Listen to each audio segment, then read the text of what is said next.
¿Qué tal, amigos del Cantón El Empalme? Mucho gusto, bienvenidos una vez más. Estamos en este espacio generando una nueva cultura, un gusto estar con ustedes, poder llegar hasta cada uno de vuestros hogares a través de este medio digital que así nos lo permite la tecnología.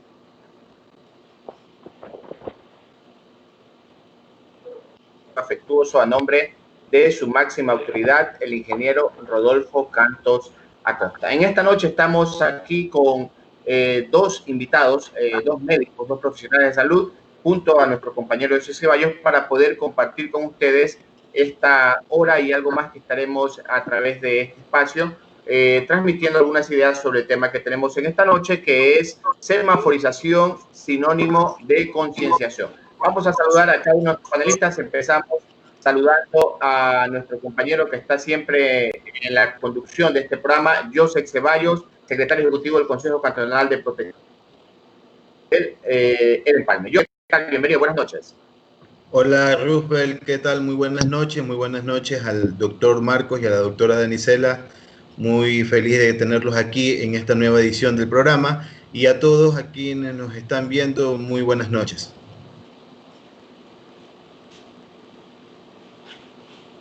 Muchas gracias. Bien, muchísimas gracias, José. Buenas noches. Queremos saludar también a un médico que se digna de su espacio, el doctor Marco Molina. Doctor Marco Molina, él es responsable de producción y calidad de los servicios, labora en el Distrito de Salud del Cantón El Empalme. Doctor, ¿qué tal? Bienvenido, buenas noches. ¿Cómo está? Buenas noches. En primer lugar, quisiera saludarnos y a la vez agradecerle por esta invitación que me han dado. Mi nombre es el doctor Marcos Molina, soy médico y trabajo en el Distrito de Salud 09D15, El Empalme Salud.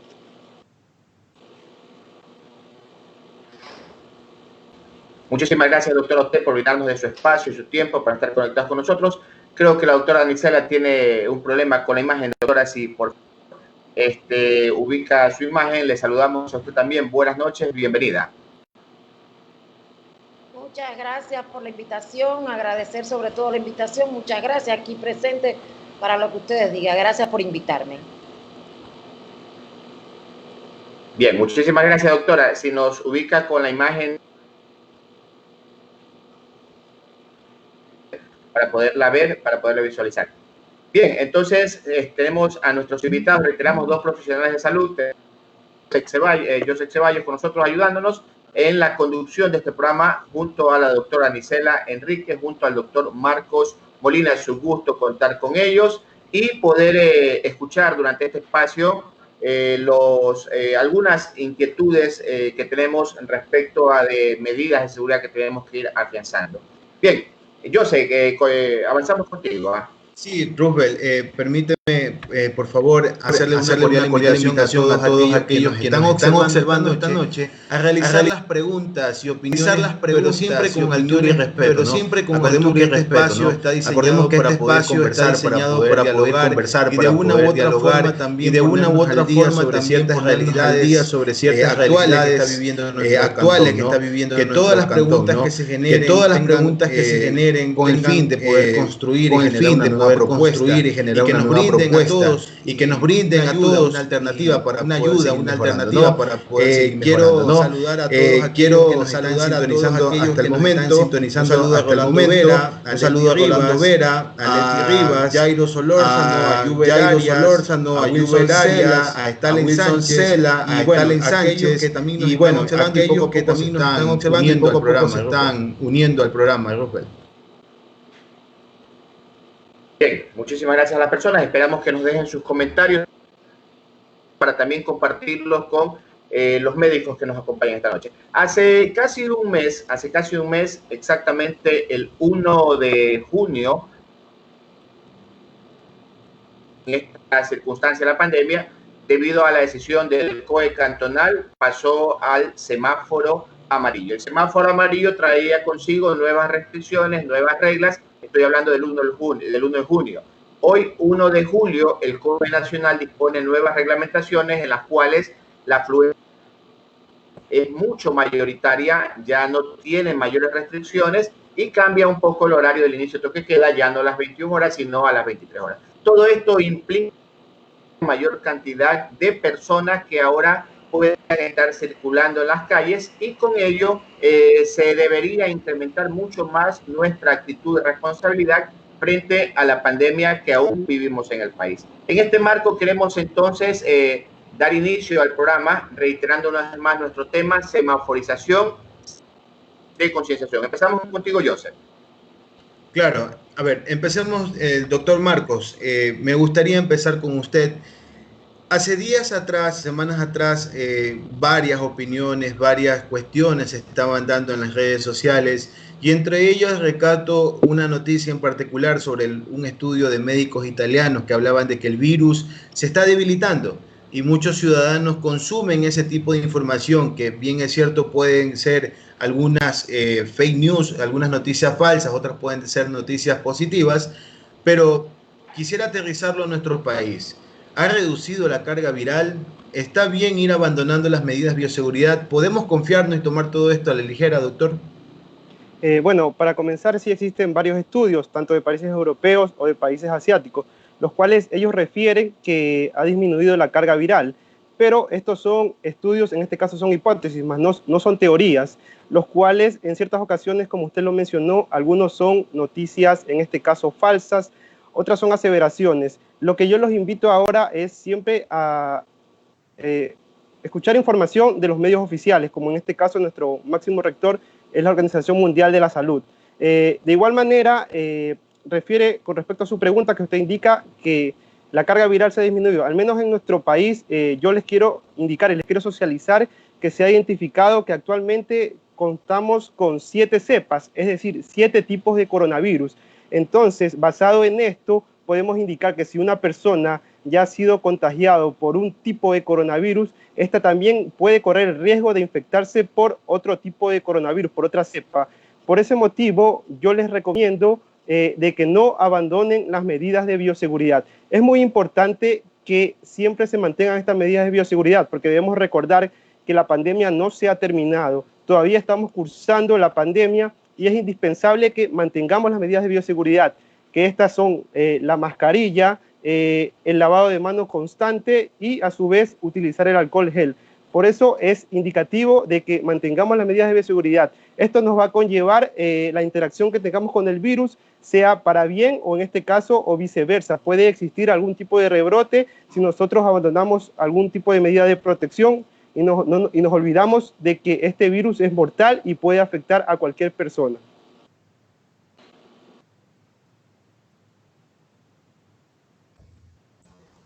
Bien, muchas gracias, doctor, por su primera intervención, y efectivamente es la duda que teníamos nosotros, y que es bueno escucharla de un profesional de la salud, de una persona que está involucrada en todo esto, ¿no? Entonces, es algo que está pasando en el Cantón El Empalme. Estamos tomando ciertas ligerezas en cuanto a eso, y es importante escucharlos a ustedes. Doctora Danicela, si me está escuchando, por favor, activamos el micrófono. Nos gustaría oír desde su perspectiva, ¿verdad? Las redes sociales toman un rol protagónico en esta pandemia. Desde el inicio de la pandemia, las redes sociales comenzaron a salir al frente, y fueron los medios de información, algunas noticias veraces, otras no confirmadas, otras simplemente rumores, comentarios, y se repiten muchas cosas. De hecho, aparecen muchas recetas en redes sociales, muchas formas de combatir el virus, que si esto es válido, que si esto no es válido, que la mascarilla causa esto, que la mascarilla sirve, no sirve, etcétera. Un montón de opiniones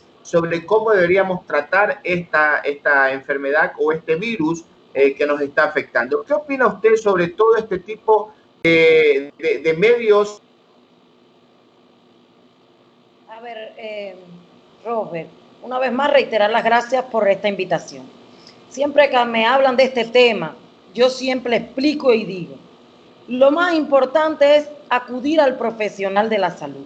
Ese es el encargado de ponerle el tratamiento sintomático a este virus, a esta enfermedad que es provocada por el SARS-CoV-2, virus encargado de provocar el COVID-19, que es la enfermedad que se produce. Decirle sobre todas las cosas es que, como todo virus, es un virus que no dura más de 7 a 14 días en el ser humano. Él solo desaparece. Hay muchos mitos y muchas leyendas sobre si se cura esto, si lo cura lo otro. Hay muchos estudios, 7 ensayos clínicos se están haciendo en el mundo con diferentes medicamentos que ya existieron y otros que son nuevos. Los más eficaces que se han demostrado en el mundo son los antirretrovirales, el Recidivir, el Lapinavir y otros que en este país no se usan, pero son efectivos. Hay un comentario, por ejemplo, unos científicos de Australia utilizaron la ivermectina en un grupo de pacientes y tuvieron buenos resultados. Y en un estudio in vitro se dice que ha tenido buenos resultados. Pero ¿qué les quiero decir? Que lo real del hecho es que no existe nada concreto todavía de qué cura o qué no cura. Pero hay buenos resultados en algunos países en el mundo con medicamentos que han dado resultados. Pero, por ejemplo, en un inicio, si se recuerdan, se usó mucho la cloroquina, hasta que se demostró que la cloroquina no se debe usar, que produce otras cosas. Y ¿cuál ha pasado con todas? Las personas se ponen aspirina. Yo siempre llamo una alerta. Hay que acudir al médico. ¿Por qué? Porque este virus se presenta como un síndrome febril inespecífico, así aparece, hasta que focaliza con la tos y otros síntomas. Pero en ocasiones se puede confundir con otras patologías, como por ejemplo el dengue. Y si usted tiene dengue y puede tener también COVID, entonces no puede tomar aspirina. Y sin embargo, para resultados favorables, para evitar las complicaciones que pueda dar el COVID, es recomendable usarlo a cierto momento de la enfermedad. Por eso yo siempre, y lo primero que les digo, lo más importante es prevenirlo, que solo hay 3 cosas que el doctor Marcos explicó muy bien. Uso obligatorio de mascarilla, el distanciamiento y el lavado de las manos constantemente. Eso es lo más importante. Ahora, que hay medicamentos que ayudan a minorar y a tener una mejor respuesta inmunológica y además a evitar un poco las complicaciones, es cierto, pero es responsabilidad del profesional de la salud colocarle el medicamento de acuerdo al síntoma que vaya presentando el paciente. Yo siempre explico algo. Podemos usted y yo tener una misma enfermedad y usted se comporta de una manera y en mí se comporta de otra. Por tanto, lo más recomendable no es automedicarse, ni comprar ivermín, ni comprar aspirina, ni comprar acitromicina, ni tener una serie de medicamentos en casa para evitar que me dé, porque tomar acitromicina no evita que te dé el virus. Lo que la acitromicina hace es evitar complicaciones que te puede dar el virus, porque los antibióticos no hacen efecto sobre los virus.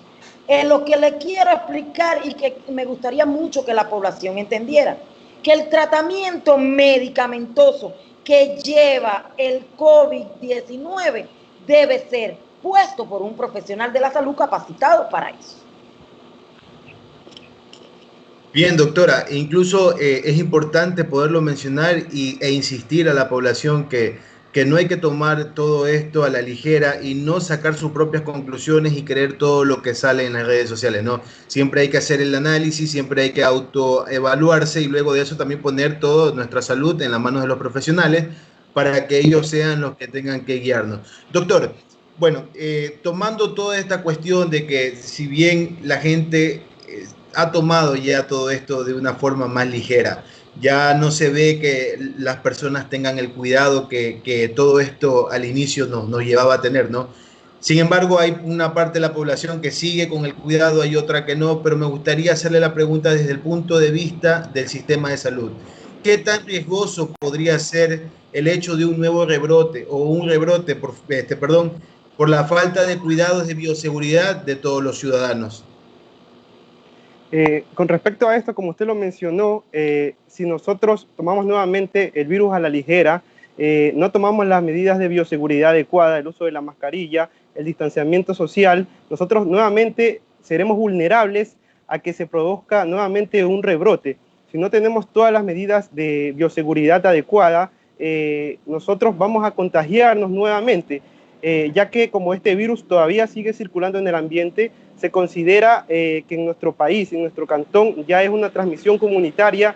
No sabemos, es un virus intangible que se transmite de una manera tan común como es en este caso por medio de fomite, es decir, que una persona habla, si no, los usuarios en este caso no utilizan mascarillas, se van a contagiar y esto va a conllevar a que se produzca un rebrote. Actualmente en nuestro cantón la curva en este caso está con tendencia a la baja.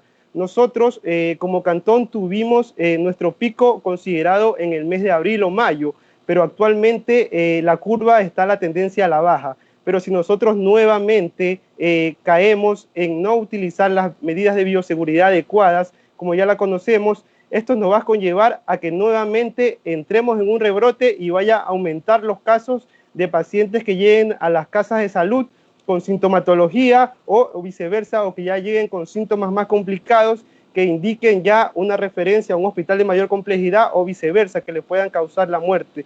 Por eso es indispensable de que mantengamos todas las medidas de bioseguridad para que así como vemos actualmente que estamos en semáforo amarillo, si conllevamos a que esto vaya mejorando, posiblemente hasta esto nos pueda encaminar a que cambiemos el semáforo a verde o viceversa. Si en este caso aumentan los casos, la curva nuevamente tiende a la alza, nos va a encaminar a que se cambie el semáforo a rojo y vamos a nuevamente a tener el tipo de restricciones que ya la hemos tenido hace algunos meses. Bien, muchísimas gracias, doctor Marcos Molina, por la opinión que nos da. Y bueno, estamos justamente en ese punto, ¿no? Estamos en ese punto para las personas que nos están sintonizando. Es importante ir entendiendo eso, como lo dice el doctor muy claramente, ¿no? En la opción de retroceder hacia el semáforo rojo o avanzar hacia semáforo verde bajo una buena actitud ciudadana. Queremos aprovechar y saludar a las personas que sintonizan y comparten con nosotros este espacio. Si les pedimos que por favor nos ayuden a reproducirlo, nos ayuden a compartirlo con sus contactos en grupos de WhatsApp, a través de la red de Facebook, para que podamos llegar, porque precisamente la intención es transmitir estas ideas y estas opiniones valiosas a más ciudadanos. Saludos a Roque Briones, saludos a Magdalena Cano Bailón, saludos a Laura Vera, que está con nosotros sintonizándonos, a Cecibel Molina, al doctor Fabián Aragundi, a Aida García, saludos a Alexandra Vilés, a todas las personas que están sintonizándonos, muchísimas gracias. Nos gustaría así que nos dejen alguna inquietud que tengan para los médicos, alguna pregunta o algún comentario bajo su percepción como ciudadano de lo que está ocurriendo en nuestro cantón. Bien, entonces seguimos escuchando las opiniones. Vamos en esta ocasión a oír a la doctora Danicela. Tenemos para ella una pregunta. Doctora Danicela, hay una alarma. Se escuchó en estos días algo que causó muchísima inquietud, y particularmente a quienes somos padres nos inquietó mucho el hecho de que en el Cantón Buenafé penosamente falleció una niña de 5 o 6 años, no tengo el dato exacto, pero era una niña en esta ciudad, ¿verdad? ¿Qué probabilidad de riesgo existe para que puedan contagiarse, primero del COVID o de otras enfermedades actualmente en esta temporada en el tema de los niños? Y asimismo otra pregunta, ¿sus defensas, dice que las defensas de los niños son mejores o que son más débiles, más vulnerables? ¿Cuál es su opinión profesional sobre el tema? A ver, mire, sí, en estos últimos tiempos en nuestro país, aquí en el Ecuador, ha aparecido una alerta sobre el síndrome del Kawasaki, o como nosotros también lo llamamos, el síndrome de respuesta inflamatoria multisistémica, que puede aparecer y existe hace muchos años.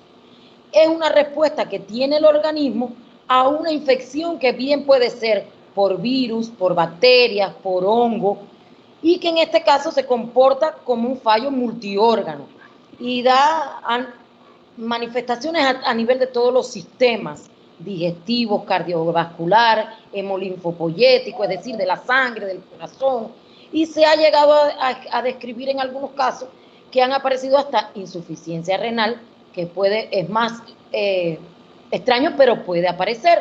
Y como todo proceso infeccioso, que es un virus, que tiene un periodo prolongado donde dura, puede aparecer una respuesta multiorgánica entre los niños, por supuesto. Los niños se pueden enfermar igualito que nos enfermamos los adultos.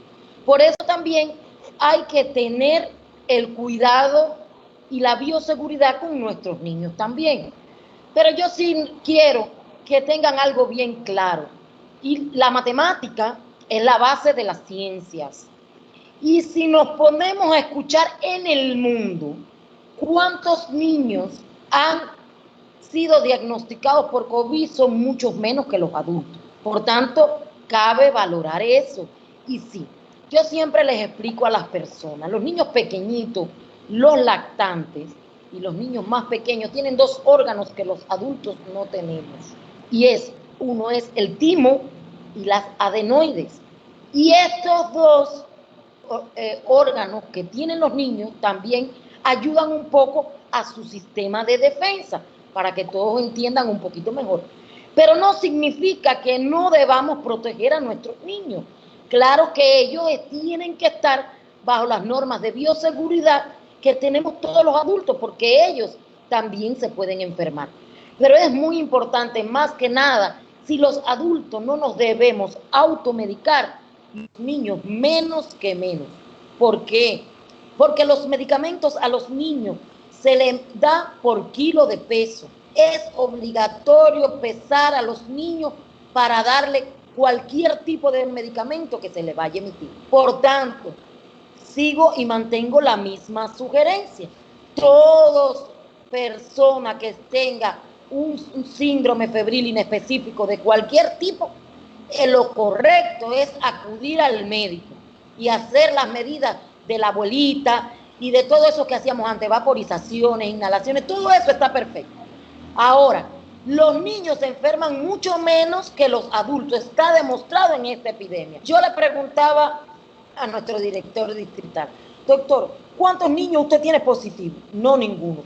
¿Cuántos ha estudiado? Ha estudiado unos cuantos. Y ninguno ha sido positivo. Pero no significa que nos debemos de descuidar, no.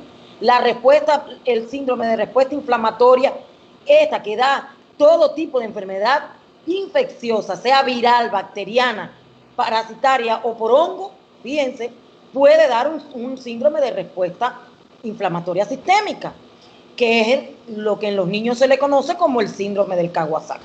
Eso, que quede bien esclarecido, no es para formar una alarma. Nuestros niños no se están muriendo ni en el Cantón El Empalme. No es significativo. Es muy doloroso que un niño muera, pero estadísticamente, epidemiológicamente, no es significativo el síndrome de respuesta inflamatoria en 1 o 2 niños conocidos. El mundo, la Organización Mundial de la Salud, ha demostrado y ha emitido números estadísticos donde comprueban que los niños son menos propensos a complicarse de esta enfermedad. Bien, doctora, muy importante la acotación de aquello. Sin embargo, invitamos a la población en general, a la ciudadanía en general, a todos los padres. Insistimos en que en algún momento el COE Nacional exhortó a todos aquellos padres para que sus hijos mantengan el confinamiento, mantengan el aislamiento, que incluso es así que se mantiene la educación desde casa. Insistimos en aquello para prevenir. Ojo, siempre la cuestión aquí, o el término correcto para nosotros poder siempre llevar las cosas de mejor forma, es utilizando la palabra prevenir. Tenemos que prevenir todo aquello. Roosevelt, tenemos ya algunos saludos. Me parece importante poder leer un par de comentarios que tenemos aquí. Saludos a la licenciada Cecibel Villarreal, que nos está escribiendo e indica: de todos y todas depende de que salgamos de este confinamiento y distanciamiento. Si actuamos con responsabilidad y conciencia social, apostando por el bienestar de toda la comunidad del Empalme. Yair Solórzano Espinel: ¿será necesario cambiar la semaforización? Porque podríamos evitar muchos problemas a futuro si lo tomamos con paciencia. Mucha gente se está acostumbrando a este nuevo estilo de vida, pero pasará cuando más gente empiece a salir, saliendo mucha más. Escribe que debemos nosotros ir un poco pensando en si debemos cambiar o no el semáforo. Roosevelt. Bien, bueno, son las inquietudes que tenemos, ¿no? ¿Será conveniente, no conveniente? Creo que también ya es un tema de respuesta ciudadana frente a esto. Doctor, para no perder el hilo sobre lo que decía la doctora Danicela, doctor Marcos, cuéntenos, ¿ustedes tienen de pronto alguna referencia como Distrito de Salud sobre la presencia de niños con algún tipo de estos problemas respiratorios en los subcentros y en el hospital del Cantón El Empalme? Nosotros en los centros de salud de primer nivel tenemos un área designada para pacientes sintomáticos respiratorios. De igual manera, en el Hospital Básico El Empalme tenemos el hospital dividido en un área no COVID y un área COVID, de los cuales nos llegan sin número de pacientes, sea adultos mayores y niños, a los cuales vemos el criterio clínico, el criterio epidemiológico y le realizamos las pruebas. Pero como lo indicaba, nosotros, todo caso sospechoso, le realizamos la prueba y por ahora no tenemos ningún caso confirmado en este caso, de niños. Sí, efectivamente. Bien, bueno, es importante saberlo, que con todo lo que está mencionando ustedes, ir aclarando algunas ideas. Doctor, otra pregunta, continuamos con usted. ¿Existe algún protocolo que el Distrito de Salud, a través del Ministerio de Salud, algún otro protocolo que maneje, por ejemplo, sobre a quiénes tomarles la prueba, esta prueba que llamamos la PCR de hisopado, y cómo se realiza? ¿Cuáles son los pasos, cuál es el procedimiento a seguir para que ustedes decidan esta persona es necesario hacer la prueba bajo su sintomatología? Ya, nosotros como Ministerio de Salud Pública nos regimos a los lineamientos que nos envía el Ministerio de Salud Pública. De igual manera, ellos se rigen de los lineamientos que envía la Organización Mundial de la Salud. Nosotros, para realizarle la prueba de PCR, que es decir, el hisopado nasofaringio, que es la única prueba que da el diagnóstico definitivo de un paciente para confirmar o descartar de COVID-19. Entonces nosotros tenemos los lineamientos, los cuales se dividen en criterio clínico y criterio epidemiológico. Los criterios clínicos, es decir, la sintomatología que te llega el paciente. Los síntomas característicos que ya sabemos son fiebre, dificultad respiratoria y tos seca. Esos son los síntomas, no se podría decir patoneumónicos, es decir, clásicos del COVID, ya que dentro de este virus, que es un virus nuevo, durante el transcurso de la pandemia, nosotros los médicos hemos identificado otros síntomas que no fueron los característicos que al inicio los acabé de mencionar, sino que también vienen pacientes con otro tipo de síntomas como es malestar general, cefalea, también pacientes vienen con síntomas gastrointestinales, es decir, diarrea, y un signo especial que un paciente llega y se lo puede catalogar que es un síntoma o signo asociado al COVID, es la pérdida del gusto y la pérdida del olfato. Entonces, nosotros al valorar un paciente con esta sintomatología, tenemos que vincularlo con un nexo epidemiológico. Al inicio de la pandemia, nosotros teníamos catalogado que el nexo epidemiológico era que el paciente tenga un contacto directo con un caso confirmado. En este caso, era un caso que no era autóctono de nuestro país, que sea de otro país. Pero actualmente se considera que el nexo epidemiológico es con un caso propio de nuestro país o de nuestro cantón en este caso, porque ya se considera que la transmisión es comunitaria, es decir, que cualquier persona puede ser portador del virus y a su vez puede transmitirlo a la persona, en este caso, que esté en su entorno. Obviamente, si no toma las medidas de bioseguridad. Entonces, nosotros para realizarle la prueba de hisopado nasofaringio de PCR, tenemos que vincular estos dos criterios, el criterio clínico con el nexo epidemiológico. La prueba va enfocada para toda la población, sean menores de edad, adultos, adultos mayores, personas con discapacidad. Nosotros como Ministerio de Salud Pública le realizamos la prueba a toda la población, pero actualmente estamos priorizando a los casos, en este caso, al personal de salud, personal que está en primera línea, Fuerzas Armadas, Policía Nacional, y a su vez estamos priorizando a los pacientes que tienen comorbilidades, pacientes en este caso que se los considera en el grupo prioritario y vulnerable, embarazadas, adultos mayores, niños menores de 5 años, pacientes con enfermedades crónicas, es decir, pacientes hipertensos, diabéticos, pacientes que tengan algún tipo de enfermedad y sean más vulnerables. A ellos se les está priorizando, en este caso, la toma del hisopado nasofaringio.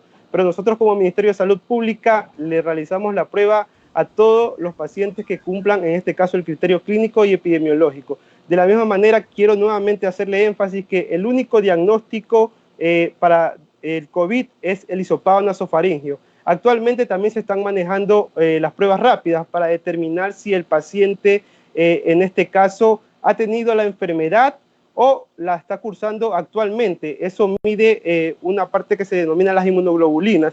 Si se le realiza a un paciente la inmunoglobulina M, es un indicativo de que el paciente está cursando actualmente con la enfermedad.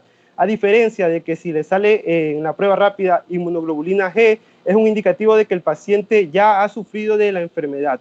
Pero con esto también quiero aclararle que las pruebas rápidas en ciertas ocasiones tienden a dar falsos positivos. Pero si nosotros en nuestro hospital o en nuestra casa de salud nos llega un paciente, le realizamos una prueba rápida que nos sale que está positiva, nosotros la confirmamos con la prueba del hisopado, como les mencioné. Ese es el único examen que te confirma o te descarta el COVID-19. Gracias, doctor. Muy amable por la respuesta. Queremos seguir mandando saludos a Fátima Intriago, a Javier Guato, a Wilson Stalin Mieles, a Ruth Arcentales, Kevin Vinces. Magdalena Cano nos indica: la única vacuna para el coronavirus eres tú. Con el uso correcto de la mascarilla, el lavado de manos frecuente y el distanciamiento, de nosotros depende evitar contagiarnos. También un saludo a Genita Álava Mendoza, Fidel Patricio Vélez también. Roosevelt. Bien, muchas gracias a las personas que nos sintonizan. Para nosotros es importante el comentario y la opinión ciudadana para poder darle lectura y para poder mantener la interacción con nuestros invitados que nos están dando la opinión valiosa de ellos en este tema tan importante que el día de hoy abordamos. Semaforización, sinónimo de concienciación. Estamos actualmente en el Cantón del Empalme en semáforo amarillo y estamos a espera de lo que el COE cantonal pueda decidir en función de cuál es la respuesta y el comportamiento que va habiendo en cada uno de los diferentes aspectos que ellos consideran. Doctora Anicela, hay un punto común, creo yo, no sé si sea lo correcto, para diversas enfermedades, y esto creo que ha causado algunas dudas en la ciudadanía. Por ejemplo, se confunde en parte actualmente en esta estación fría, por llamarla así, cuando ya en las madrugadas y en la mañana se va frío, podrían haber resfriados, podrían haber lo que le llamamos comúnmente trancazo, que incluso llevan a esa pérdida de olfato, a esa pérdida del sabor. Y hubo, y creo que sigue habiendo todavía el tema del dengue, que se confunde con los síntomas del coronavirus. Usted como médico ha experimentado, ha tenido este tipo de situaciones en las cuales la duda queda, ¿no?, de saber cuál pueda ser la sintomatología que determine el diagnóstico para el paciente. Claro que sí, mira, hemos tenido pacientes, incluso en el hospital, incluso se han reportado también que han tenido COVID y también han tenido dengue. ¿Por qué? Porque hay que recordar algo. Este cantón es endémico de dengue, es decir, en la época de lluvia del Cantón El Empalme, durante varios meses se mantiene la epidemia del dengue. Y ahora con esta pandemia, que es generalizada en todo el mundo, pueden concomitar una con la otra. Y son muy parecidas las dos. ¿Qué es lo que los caracteriza a los dos? Es la fiebre. ¿Cuál es la diferencia que hay entre COVID-19, que es producida por el SARS-CoV-2, el virus del coronavirus, valga la redundancia, y el dengue, que es producida por el mosquito Aedes aegypti, y puede ser por varios serotipos que también existen. El dengue, aparte de la fiebre, da también dolor retrocular. Por lo general no se acompaña de tos, no tiene por qué, pero puede aparecer, porque ya le digo, en medicina 2 y 2 son 80. Las personas pueden manifestar varios síntomas. Lo característico del COVID es que da dolor de garganta, esa picazón, pesadez en la garganta, a diferencia del dengue, que entonces da dolor retrocular, malestar general, pesantez en los pies, y muchas de las ocasiones se acompaña con unas petequias o unas pinticas en la piel, para que las personas me entiendan, y que puede ser causa del dengue también. Ahora, y eso vale la pena redundar ahí, algo que dijo el doctor Marcos, y yo lo apoyo totalmente. El único diagnóstico para hacer el COVID-19, para diagnosticarlo, el verdadero y único es el hisopado. Yo soy una persona que me gusta mucho estudiar, leer, y encontré hoy mismo día casualmente un estudio de la Universidad Católica de Guayaquil, de el Ecuador, un estudio tecnológico sobre eso, sobre las pruebas rápidas. Y de eso quería también referirme a algo. Existen pruebas rápidas para el COVID y también existen pruebas rápidas para el dengue.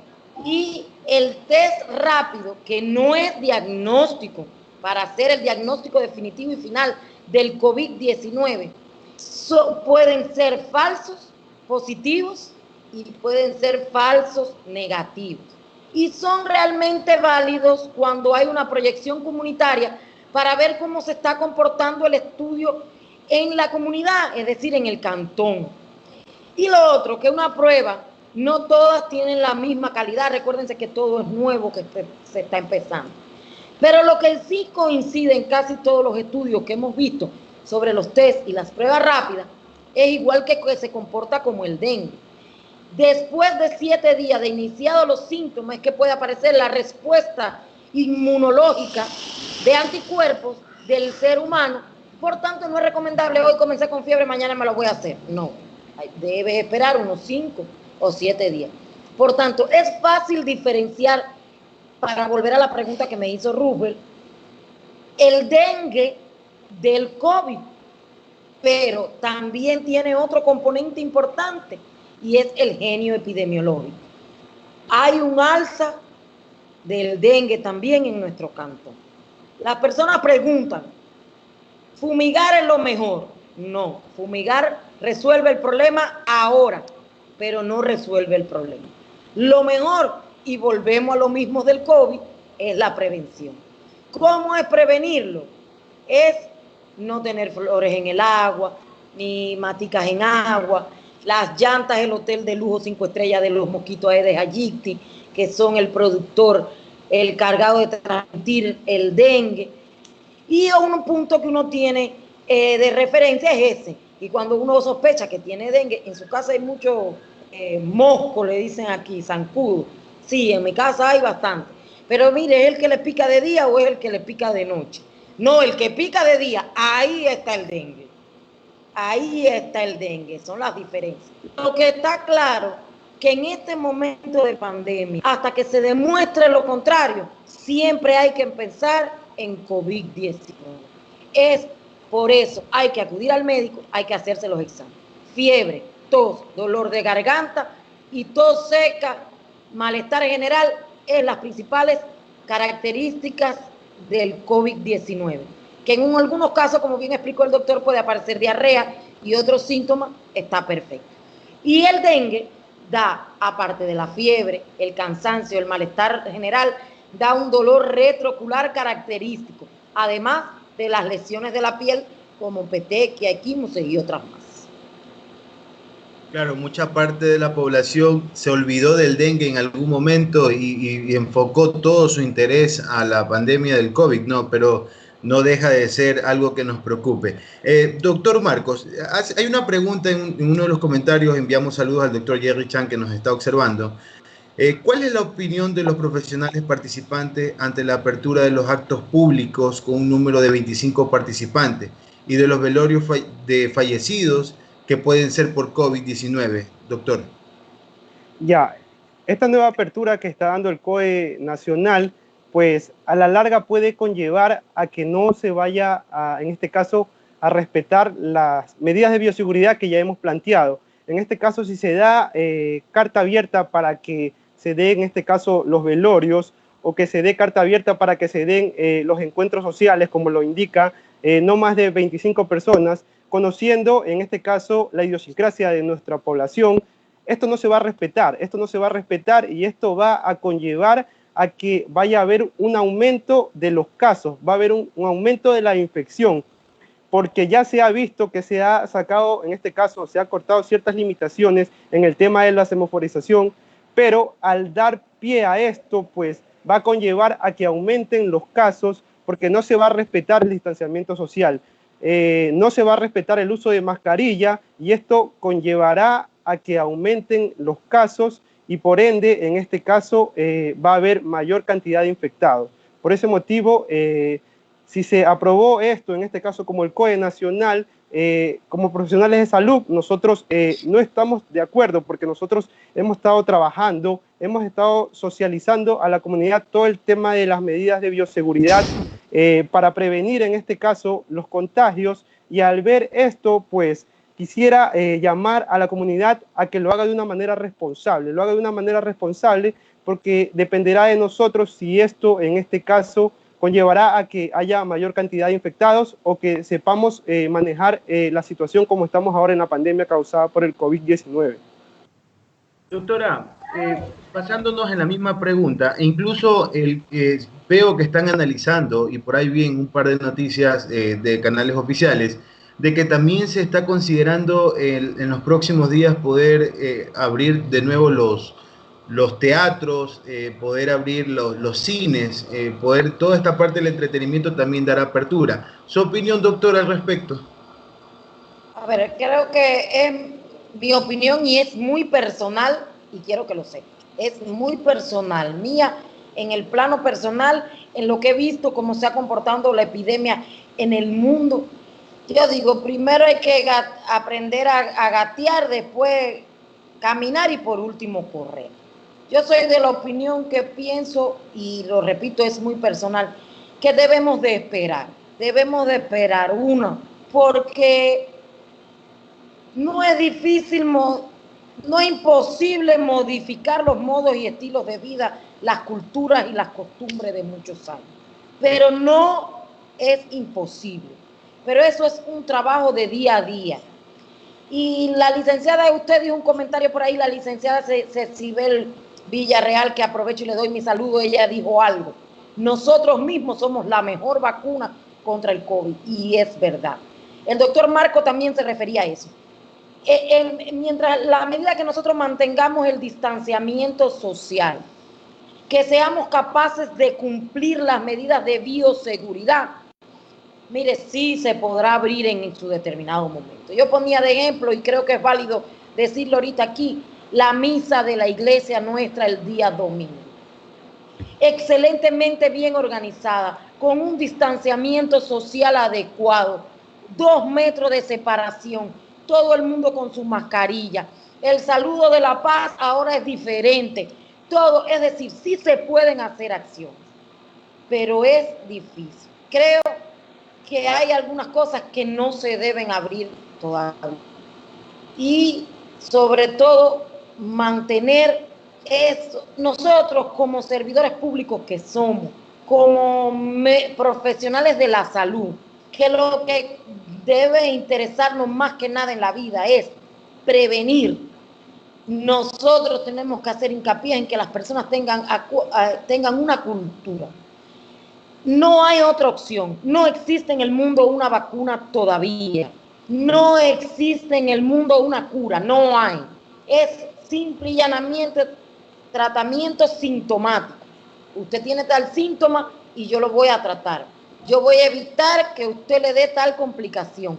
Por tanto, usted puede estar enfermo y se puede contagiar. Por tanto, la principal medicina que hay ahora para el COVID-19 es evitar enfermarse. ¿Cómo? Usando mascarilla, distanciamiento social y el lavado permanente, higiene de las manos. Se demostró que el virus, está más que demostrado, se transmite a través de la saliva, de la respiración, de cuando hablamos, tiene una respiración, una contaminación fecal oral. Por tanto y demás es por la boca. Las heces que pueden salir contaminadas, si usted no se lava las manos, usted se puede contagiar. Puede inhalar por el sistema respiratorio y por el sistema digestivo. Por tanto, no hay otra cura para el COVID en este momento que no sea la prevención, lavarse las manos, usar mascarilla y el distanciamiento social. Creo que basado en eso, nosotros nos reunimos todas las semanas, hacemos los análisis pertinentes y creo que estamos llevando muy bien, nuestro alcalde está llevando muy bien las acciones del COVID en nuestro cantón. Depende ahora de toda la población y de toda la comunidad lo que nosotros seamos capaces. Yo en mi plano muy personal creo que todavía no es momento para abrir ni espacios públicos, ni tampoco velorio, no. Y menos porque es muy difícil controlar la cultura nuestra como latinos. Nosotros se muere un amigo y nos vamos todos, nos encontramos todos, 100, 200 personas en un velorio una noche. Eso es muy difícil de controlar.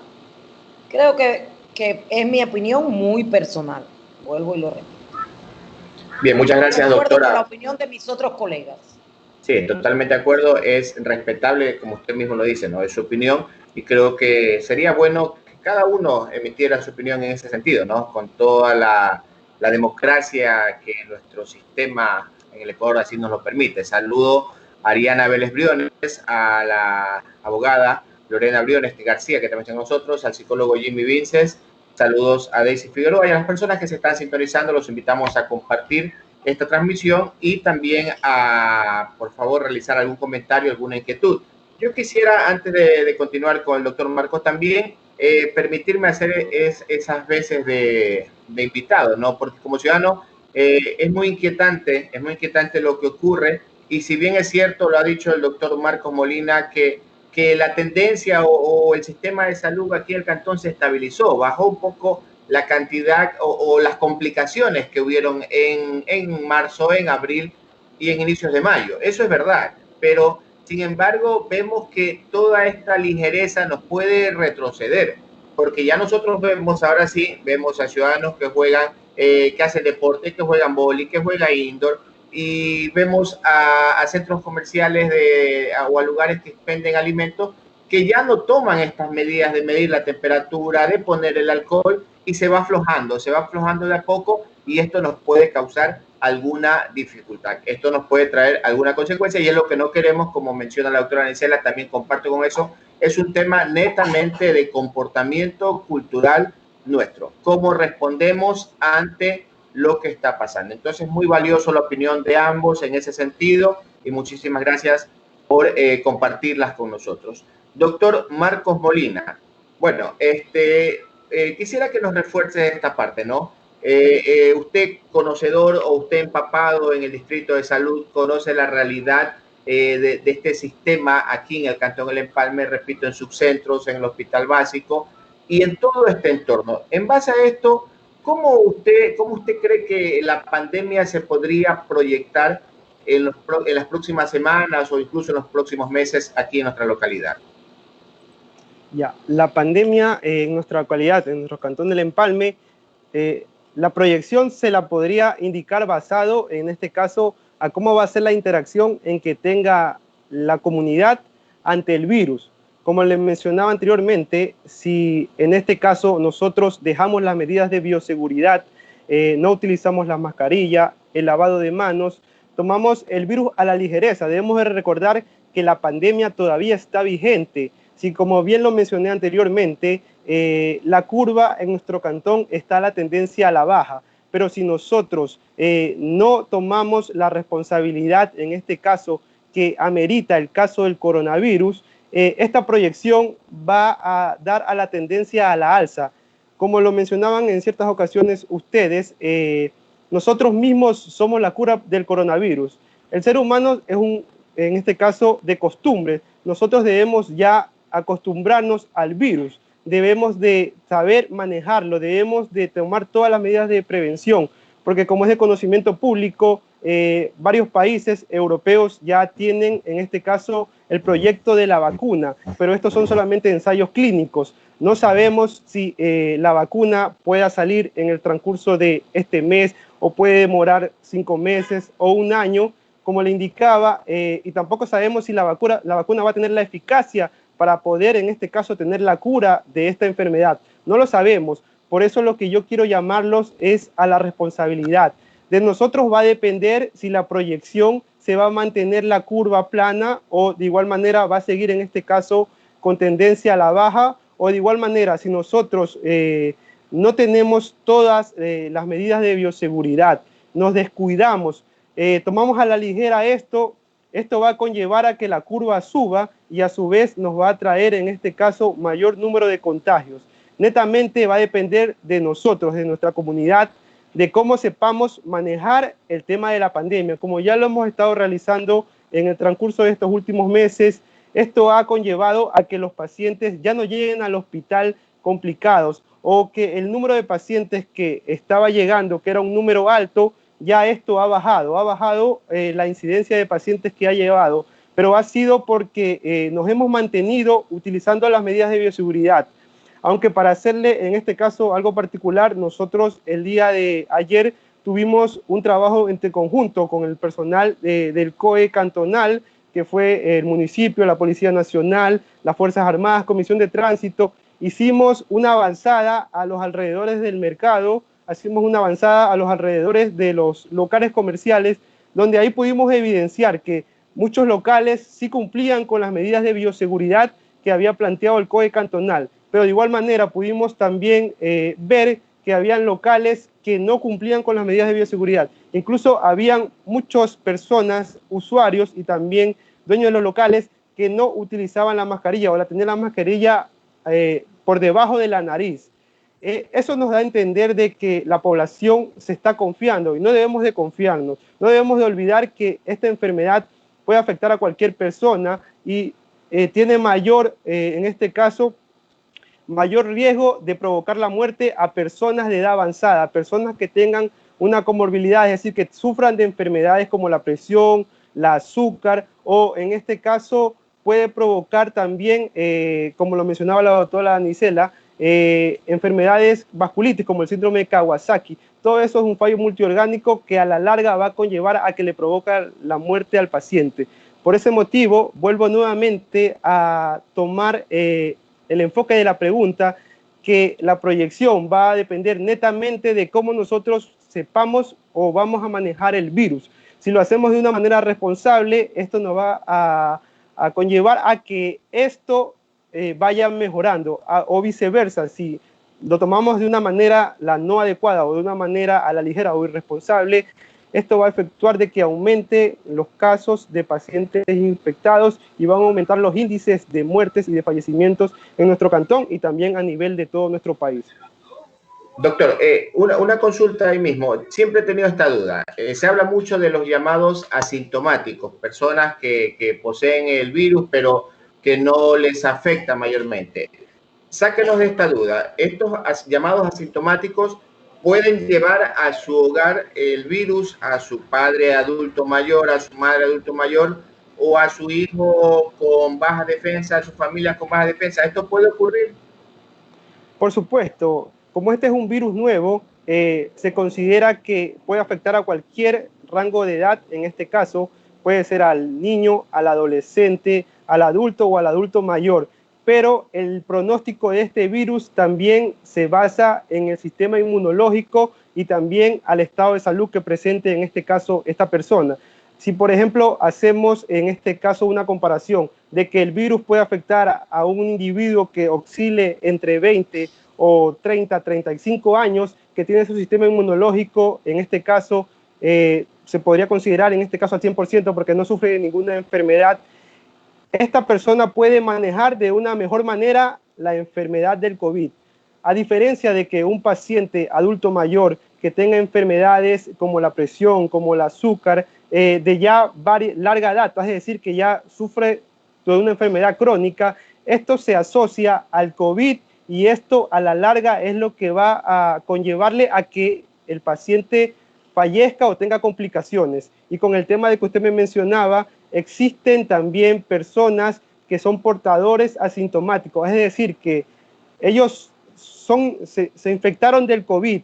Ellos, en este caso, no le provocan ningún síntoma, pero a la vez estos son transmisores, es decir, que pueden transmitir a cualquier tipo de persona, o a su vez, si estos van a su casa, no toman las medidas de bioseguridad, pueden infectar a su hijo, a su papá o a su abuelo, y esta persona que es el transmisor cursa con el periodo de la enfermedad y la resuelve, incluso en ciertas ocasiones sin provocarle ningún síntoma, a viceversa de que al abuelo o a la persona que le transmitió y tiene una comorbilidad a esto le va a conllevar a un mal pronóstico, es ahí donde se provoca en este caso la muerte. Pero ya está en este caso evidenciado que existen pacientes que se consideran portadores asintomáticos que transmiten el virus y a ellos incluso no les puede dar ningún síntoma, o viceversa a otros pacientes que son contagiados y ellos sí debutan con la sintomatología florida y a largo plazo le puede incluso hasta causar mal pronóstico o la muerte. Bien, gracias doctor por esas precisiones y más que nada poder aclarar algunos puntos, ¿no? Doctora Danicela, no quisiera irme o no quisiera que esto termine sin antes hacerle una pregunta que me parece sumamente importante. Sabemos que la población, la ciudadanía en general, mediante las redes sociales está pendiente, leyendo, averiguando, incluso algunos hasta compartiendo cierta información. Y hace pocos días hubo una alarma mundial por casos de gripe aviar en China. Y de nuevo, como estamos muy susceptibles, esta noticia como que chocó y de repente nos sentimos otra vez preocupados de que podría haber algún tipo de epidemia, pandemia o endemia, que en algunos casos le preguntábamos a usted que cuál es la diferencia entre los tres términos, ¿no? Pero, ¿qué opinión tiene usted al respecto? ¿Deberíamos hablar por este tema de la gripe aviar? Y una pregunta adicional, ¿en qué etapa considera usted que se encuentra en Ecuador con el COVID-19? A ver, primero que nada, quiero que sí. Yo no está interesante y la que creo que la población nuestra aquí se está acostumbrando como que a temas de salud. Pero voy a explicar tres conceptos que hay que tener bien claro para definir. Después le por la gripe del H7N9 que existe hace mucho tiempo y que es de un linaje asiático y preferiblemente que salió de China, que es producido por aves de corral, por la emigración de las aves, y la cual existe ya hace algunos años, y la Organización Mundial de la Salud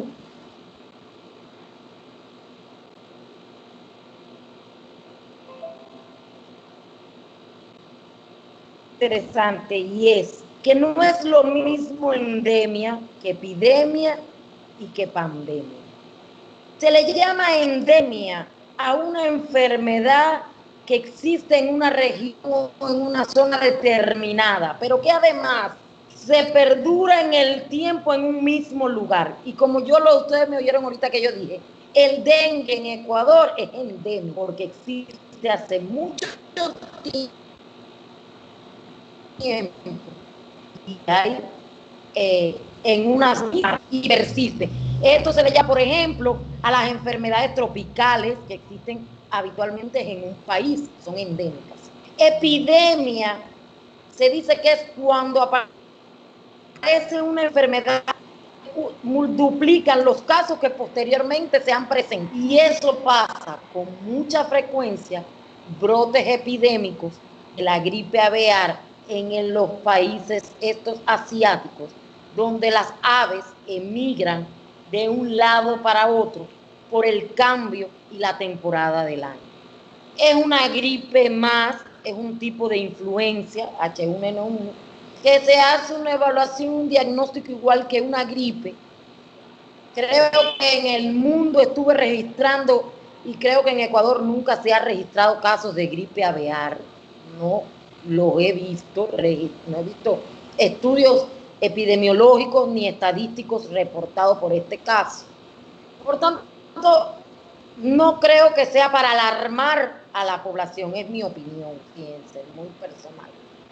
Lo que sí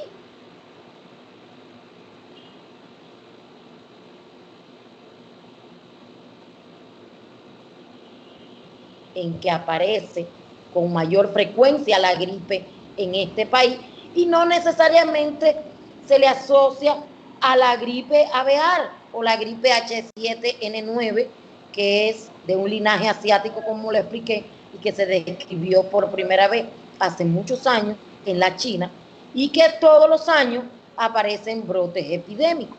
Y por último, la pandemia se dice que es cuando ocurre en varios países, incluso continentes, y sobrepasa, que es lo que estamos viviendo ahora nosotros como esta pandemia del COVID, del SARS-CoV-2, COVID-19 que produce esta enfermedad. Quisiera por último decirle que muchas gracias por haberme invitado. Siempre repito esto en todos los escenarios que estoy y no me voy a cansar nunca de repetirlo. La mejor medicina es la que precave, la que prevé, no la que cura. Cuesta menos prevenir que curar. Nunca voy a dejar de decirlo. Que la única forma que nosotros tenemos de prevenir, de enfermarnos del COVID, del SARS-CoV-2 que produce el COVID-19, es cumpliendo con las medidas de bioseguridad, que son súper sencillas: usar un tapaboca, lavarse las manos y tener un distanciamiento social. Es lo más importante que hay. No automedicarse. Recuerden que ahorita lo hablaron, que hay personas asintomáticas y que sin embargo son capaces de transmitir el virus del SARS-CoV-2, aunque no se hayan enfermado de COVID-19. Y sí quiero aclararles y decirles que en el estudio que nosotros hicimos con las pruebas rápidas de la prefectura, ese fue un dato interesante que nos salió a nosotros, que del 5% de casos positivos que se encontraron en ese estudio, el 58% eran que son los que transmiten el virus. Que nuestros niños pueden tener el virus, pueden tenerlo, que lo pueden transmitir a sus abuelitos, a los ancianos. Y sobre todo darle confianza a la población, acudir al médico, acudir al hospital básico del Empalme. Es el lugar donde hoy por hoy tiene las mejores condiciones para hacer un buen tratamiento, para evitar las complicaciones del SARS-CoV-2. Les digo esto porque hay personas que se me acercan y me dicen: yo no quiero, doctora, ya yo lo estoy tratando, pero llega un momento en que ya está complicado, tiene que ir al hospital. Yo no quiero ir al hospital, yo no quiero ir al hospital. El hospital cumple con todas las medidas de bioseguridad que tiene que tener para cada uno de sus pacientes. Eso de que las personas se enferman llegando al hospital, eso es falso también. Creo que debemos confiar en nuestros profesionales que tenemos de la salud en el Ministerio Público y tener la certeza de que cada uno de los profesionales de este cantón, público y privados, todos queremos lo mejor y la satisfacción para los ciudadanos del Empalme y para nosotros mismos, que también somos ciudadanos. Por tanto, estamos intentando dar los mejores consejos del mundo para que todo el mundo tenga conocimiento y responsable con lo que va a hacer. No existe cura.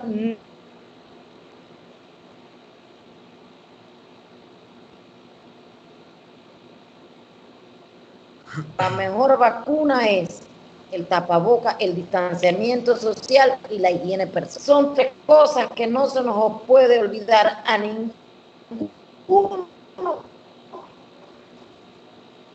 con eso.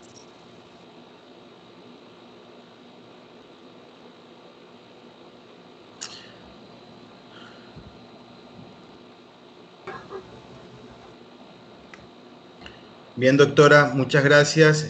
Creo que hemos tenido un poquito de problemas con el internet, pero creo yo que básicamente nos quedó claro la diferencia entre epidemia, pandemia y endemia. Roosevelt.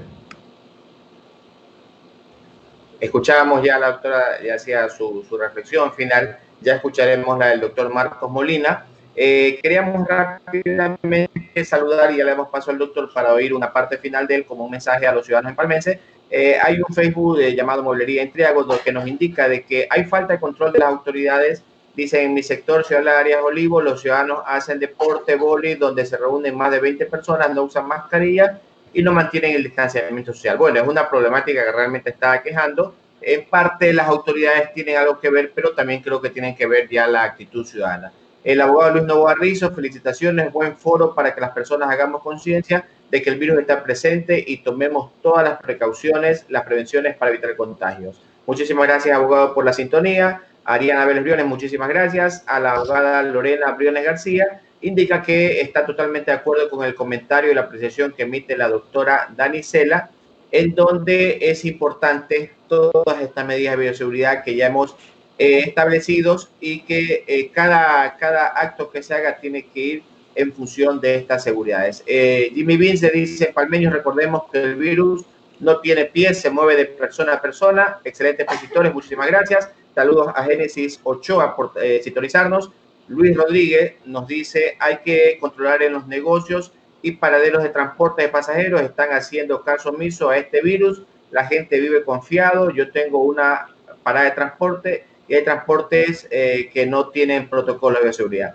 Jorge Quito dice, si la curva está estable en el cantón, ¿cómo se controlaría la llegada de personas desde otros cantones que están de tránsito, que llegan donde sus familias y que puedan estar contagiados? Bien, Halber Vera también nos dice, estadísticamente uno de los sitios de mayor contagio son las casas, se contagia a un miembro de la familia y este contagia a toda la demás familia. Dicho esto, ¿cuál sería el protocolo de seguridad en el hogar?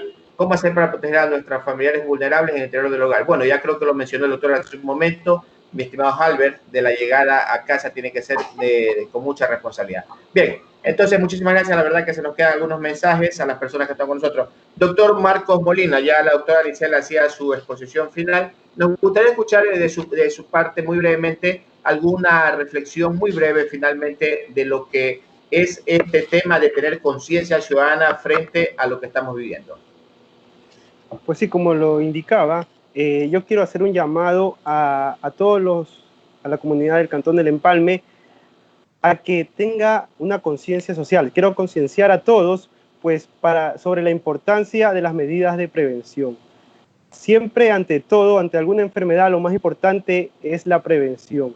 Si nosotros utilizamos todas las medidas de bioseguridad de una manera adecuada, vamos a evitar, en primer lugar, contagiarnos nosotros y llevar el virus hacia nuestra casa.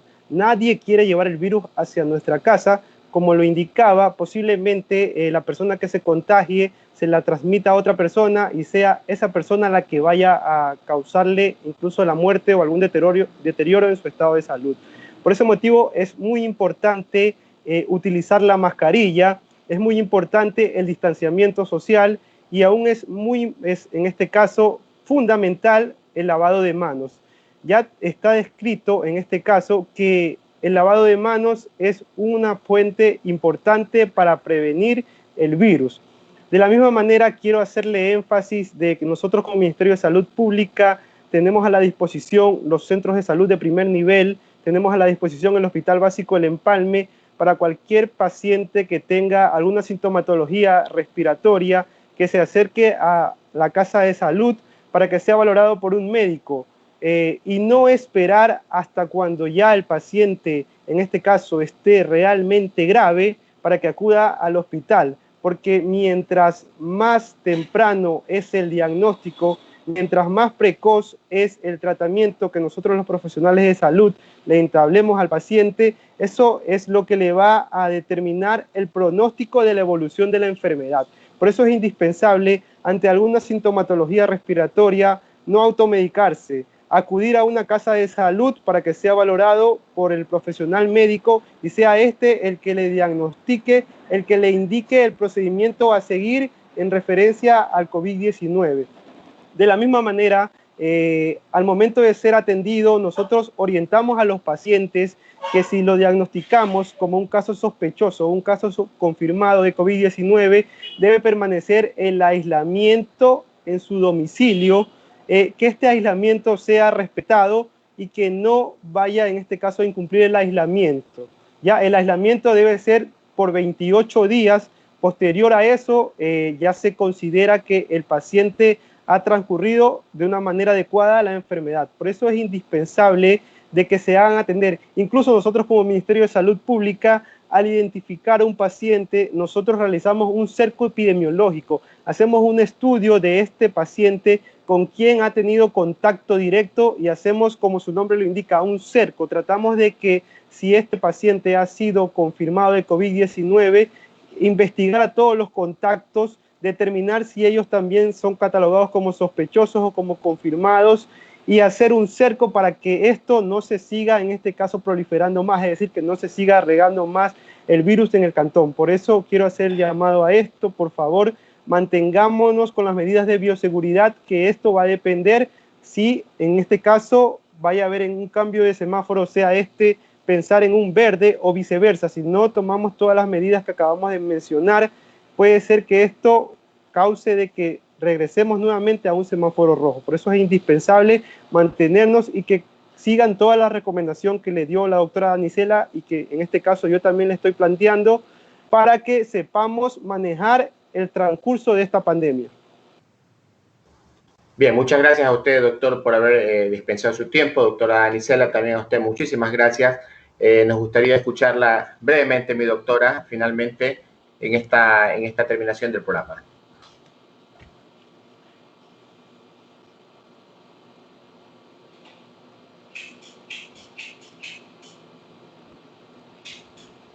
Active el micrófono, doctora Danicela, por favor.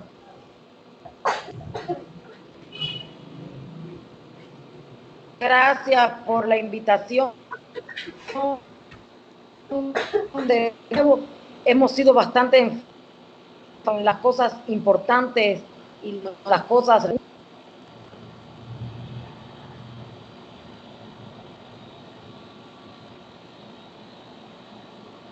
tienda al que más lo necesite.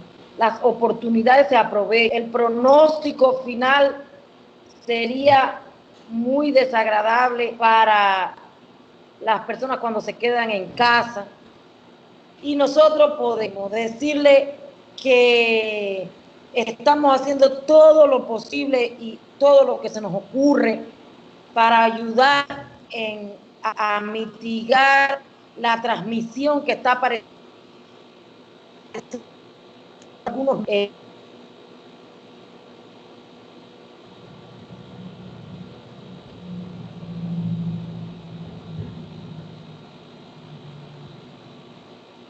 pero todo depende de cada uno de nosotros los ciudadanos. Agradecer al GAC municipal, la invitación, en especial al ingeniero Rodolfo Cantos, a ustedes, queridos colegas y compañeros de trabajo que me invitaron cuando nos necesiten y para lo que nos necesiten. Muchas gracias a todos y buenas noches a todos los ciudadanos del local. Bien, muchas gracias, doctora. Aún no se nos vaya, ya estamos terminando. José, nos gustaría escucharte finalmente. Sí, Roosevelt.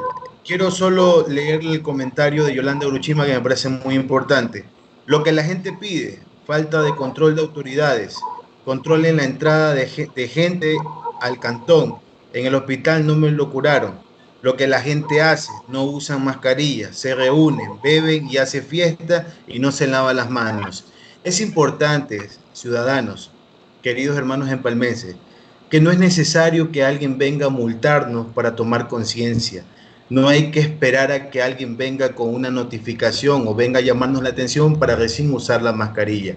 Esto ya es de cada uno de nosotros. Existe una política pública que fue propuesta por el COE nacional y luego por el COE cantonal sobre el uso obligatorio de la mascarilla en el artículo 9, donde dispone que el ciudadano también puede notificar y también puede denunciar a aquellos ciudadanos que no utilicen la mascarilla. Entonces no es solo un trabajo de las autoridades, también tiene que haber la corresponsabilidad del pueblo en general. Y es obligación de cada uno de nosotros también hacer un llamado de atención a aquel que no está utilizando la mascarilla o aquel que no está tomando las medidas de distanciamiento. La crisis pasará. Ojalá lo que quede nos haga más humildes y conectados con los valores esenciales que llevamos dentro. El virus se quedará con nosotros. Puede que nos sirva en el futuro para recordarnos nuestra fragilidad y que más allá del susto de lo que podamos perder, sepamos agradecer todo lo que tenemos para disfrutar. Solo invitar a todos que no bajemos la guardia. Estamos ganando la batalla. Va a ser duro podernos recuperar, pero solo dependerá de nosotros, de nadie más. Roosevelt.